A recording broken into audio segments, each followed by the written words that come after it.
Assalamualaikum warahmatullahi wabarakatuh.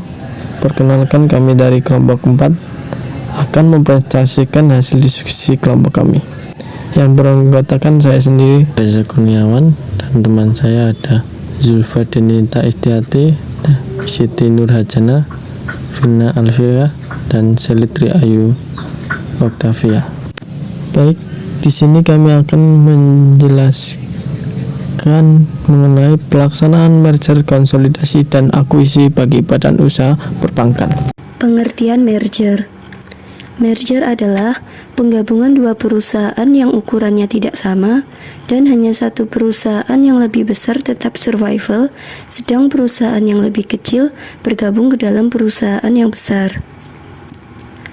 Menurut pasal 1 angka 2 PP nomor 28 tahun 1999, merger adalah penggabungan dari dua bank atau lebih dengan cara tetap mempertahankan berdirinya salah satu bank dan membubarkan bank-bank lainnya tanpa melikuidasi terlebih dahulu.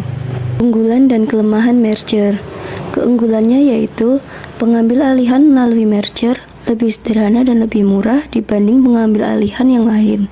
Sedangkan kelemahannya, yang pertama, harus ada persetujuan dari para pemegang saham masing-masing perusahaan. Kedua, memerlukan waktu yang relatif lama. Pengertian konsolidasi.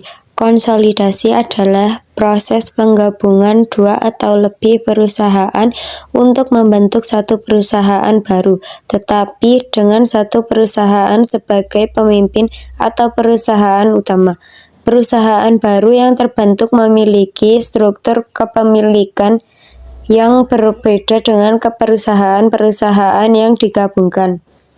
Menurut pasal 1 angka 3 PP nomor 27 tahun 1999, konsolidasi adalah penggabungan dari dua bank atau lebih dengan cara mendirikan bank baru dan membubarkan bank-bank tersebut tanpa melikuidasi terlebih dahulu.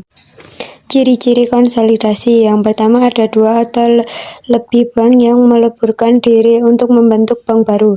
Yang kedua, bank yang meleburkan diri bubar demi hukum tanpa likuidasi. Yang ketiga, bank baru hasil peleburan harus mendapatkan status badan hukum yang baru dari Otoritas Jasa Keuangan atau OJK. Pengertian akuisisi. Pengambil alihan perusahaan yang mana perusahaan akuisitor membeli sebagian saham perusahaan yang diakuisisi, sehingga pengendalian manajemen perusahaan yang diakuisisi berpindah kepada perusahaan akuisitor. Namun, kedua perusahaan masing-masing tetap beroperasi sebagai suatu badan hukum yang berdiri sendiri. Menurut pasal 1 angka 4 PP nomor 28 tahun 1999, akuisisi adalah pengambil alihan kepemilikan suatu bank yang mengakibatkan beralihnya pengendalian terhadap bank.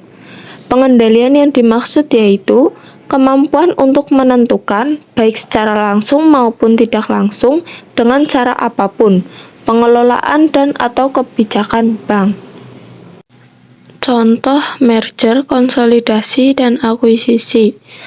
Contoh merger yaitu tahun 2008 terjadi merger antara Bank Cimniaga dan Bank Lipo. Kedua bank tersebut bergabung dengan nama Bank Cimniaga. Contoh akuisisi yaitu Bank Bukopin diakuisisi oleh KB Kokmin Bank di Korea. Ketika Bank Bukopin diakuisisi oleh Kokmin Bank, Bank Bukopinnya tetap bertahan dan Kokmin Banknya juga tetap bertahan. Contoh konsolidasi yaitu yang pertama Bank Bumidaya, Bank Ekspor Impor Indonesia atau Eksim, Bank Pembangunan Indonesia atau Bapindo, dan Bank Dagang Negara atau BDN bergabung menjadi Bank Mandiri. Yang kedua, Bank Bali, Bank Universal, Bank Prima Express, Bank Arta Media, Bank Patriot bergabung menjadi Bank Permata. Kepentingan bank dalam hal ini antara lain bahwa merger, konsolidasi, atau akuisisi dilakukan dalam rangka meningkatkan kesehatan dan permodalan bank. Kepentingan kreditor dalam hal ini menyangkut pengembalian dana terhadap kreditor yang bersangkutan, termasuk pula nasabah penyimpanan dana. Sekian presentasi dari kelompok kami, kurang lebihnya mohon maaf, dan semoga materi ini bisa bermanfaat. Wassalamualaikum warahmatullahi wabarakatuh.